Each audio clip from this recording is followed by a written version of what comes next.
Hello and welcome back to the channel, and thank you for joining me on another of my monologues. Today I just want to say a big thank you to everybody who reacted to the video yesterday in which I gave my thoughts, my own humble opinion about the state of what the farmers are doing, and the fact that I do believe that the government has poked the farmers to react in a specific way that they intend them to react, and therefore I feel it is a bit of a trap, and that there are other opportunities for farmers. So I want to thank everybody for those comments, whether they were on agreeing with me or disagreeing with me. It's just nice to see people thinking about the issue, which is what this is all about, really, to think about our sovereignty and, of course, food security, which is what we're all desperately wanting to achieve.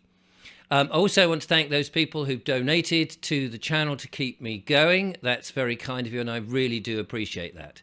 Now, today I want to go into some reactions that I've had, and also an event to promote. Now, of course, we know about the Food Finders Hub that the bowler hat farmer is doing. I'll put the link in the description. Food Finders Hub, as you know, is a place where you can go online and see where your local food finder or your food provider, real food, that is, farming foods, are about. And, of course, real food producers are. So do check that out and keep supporting it, because that is a live web page. It's not one that's been set up years ago and it's just like got a whole bunch of producers on there who've since gone out of business or changed or diversified. This one is a live foodfindershub.co.uk with ambassadors who are promoting it left, right and centre. And Julia and I, when we go to the farm shops and what have you, we tell people about it. It's amazing how many people already know, and word is spreading. Now, first of all, let's go to this then, an event that is taking place on the 18th of January. And it is in the southwest region. So if you're down there in sort of Somerset, Dorset and Wiltshire, that sort of thing, we have the Food and Farming Security Solutions event. This is in Exeter in Devon. So down there in the west, if you can get the chance to go there on the 18th of January 2025 from 9:30 till 4. Food and Farming Security Solutions at the Grey Barn in Goffin Land Farm, Pinhoe in Exeter. So it says here, are you a dissident voice, someone who thinks differently with concerns, solutions and a desire to make a real impact? Then this event is for you. The emergency, food security and farming. Farmers are warning about food shortages and the systematic attack on traditional farming practices. And we have, of course, seen that. Councils are being placed on notice for not being fit for purpose for emergency planning. The event is a day of talks and ideas, networking and scenario planning, which I think is very vital.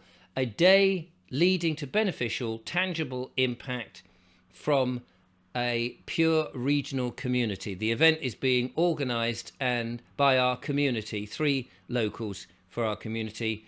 We are seeking to coordinate alternative solutions and insights beyond corporate interests and agendas.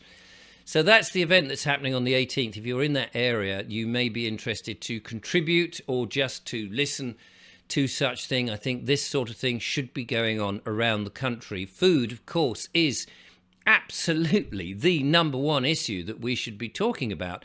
We should not be thinking about wars overseas and all those sort of nonsense problems that have been instigated by bankers in order to make them richer and to help depopulate the planet. We should be definitely thinking about our food security and what we're going to do later on this year with harvests, and indeed the future, and what we feed ourselves and our children and our grandchildren. Absolutely essential that we start to realize that we are what we eat. And if we're eating fast food, if we're eating supermarket food, which has been adulterated, processed to death, nutrient-free, vitamin deficient, then we are going to find ourselves ill. And that's not a good place to be when we're fighting a war against the dark forces who are trying to rid us of our of our lives, and indeed of our mental faculties. And good quality, healthy food, which the farmers do know how to do and care for the soil, is what we need to be thinking about. So that's one of the events. There are more events coming up, and of course I will promote them as best I can. And if you've got an event to do with food and food security, do let me know, and I will do my best to get it out to as many people who are interested. It is a shame that when you talk about food and farming, a lot of the population and a lot of the my subscribers, 250, in excess of 250,000 subscribers, just don't seem to be interested. They want to have the fear porn of, oh God, what happened just over there? Oh no. And they want to, deal with that sort of thing. But the things that really matter, like food security, like farming, like what we put into our mouths, like what our body is trying to do, does seem to, for some reason, and I don't understand it, not interest them. But those that are watching, I do appreciate it, and I thank you. Now, I want to go on to an email I had in response, which is partly agreeing with me, but also just adding some extra information, perhaps on a critical note of the things I've said. And that's fine.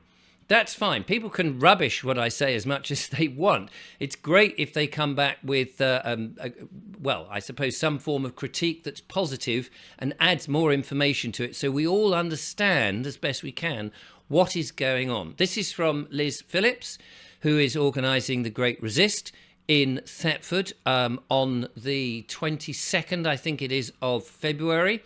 No doubt she will come and help promote that event. If you're in the Norfolk area near Thetford, it would be definitely worth your while coming along. So put that date in your diary. I think it's the 22nd of February off the top of my head, but I'll clarify that. In the meantime, here is the email that she sent me yesterday. She says, Richard, I've just listened to your morning talk on the farmers' protest. Yes, you are right in one way, and the government are after the land as a land grab, which is going on all over the world, and in particular in New Zealand as well. And just to say that I had a lot of support from New Zealand farmers who were agreeing with me. Where we have fallen down is using the word subsidy. No, farmers should not have a subsidy for growing food, and most would agree. And yes, farmers need to sell direct to the public. We have to remember that in A.G. Street's day, there were no supermarkets, and each village had a butcher, baker, etc., and we all bought directly from the villages. And that's very true, and of course I should have considered that a little better when I made that, when I spoke of his maxims, to say, one, that the land comes first and that farmers are custodians of the land and we must never destroy the land because we rely on it. We have seen that happen with the amount of new builds that have gone up, and of course we've seen it now with solar farms and these big lithium battery storage facilities, and of course the wind things, all to support the myth, and remember it is a myth, of man-made global warming that was dreamt up by the Club of Rome in order to try and capture the population so that they would obey what they want them to do, rather than us understand, as David Bellamy said, CO2 is actually a gas for life and is beneficial to us. But then they weren't happy with that, were they?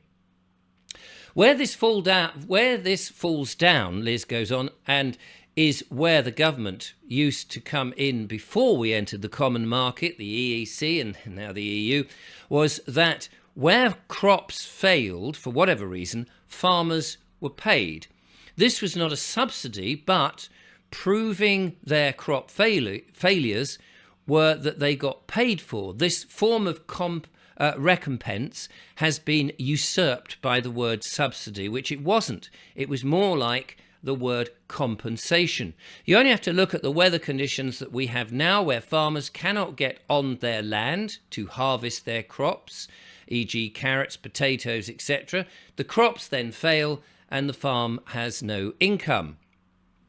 Like everything else in the past 50 years, we all failed to notice what was happening with a number of vital areas. We are now the registered keepers of our vehicles and not the owners. Deeds are no longer given to householders who finish paying their mortgages, as it isn't done anymore. Likewise, the Ministry of Agriculture, Fisheries and Food became DEFRA, and we let it happen. I'm with you and Mark Byford all the way. However, we have to make sure that if, for whatever reason, crops and animals fail, there is real compensation scheme paid out for our taxes to make sure that farmers do not fail through no fault of their own. I would also bring back the Milk Marketing Board, Egg Marketing Board, and all the other boards to make sure that our food is properly advertised and marketed across the land. And that is from Liz. Well, that's absolutely fantastic. And I do appreciate that a compensation, as it were, if you're growing something as vital as food, clearly if it fails because of weather, just bad luck, something happens that is, what in the old days used to be an act of God, they would have called it, an act of God, something beyond the farmer's ability, not that they just misplanned something or didn't know what they were doing or put the wrong seed in the wrong soil or something, that they are compensated sufficiently. Now, I have no problem with that there would be, that people contributing to the nation's let's say, I don't want to use the word taxes because that's a very negative term, but contributing to a fund that enabled people to have sufficient food when things go a little bit wrong with the farm. Absolutely, I'm on board for that. My point was very much emphasizing what A.G. Street said about if you turn farmers into a charity, which is, I believe, is what has happened with the word subsidy, it makes people look down on them as a bunch of people who can't really do their work properly, and how poor it is for them and how difficult it is for them to grow food. When people like Bill Gates and his synthetic burgers and people like the organization J. Sainsbury's, who wants to take away the food production and do it themselves in their special underground chambers of synthetic petrochemical enhanced food, which of course is not real food, as I understand it, and they are very welcome to come back and explain what they are doing if they disagree with that statement, of course, and I will set the record straight.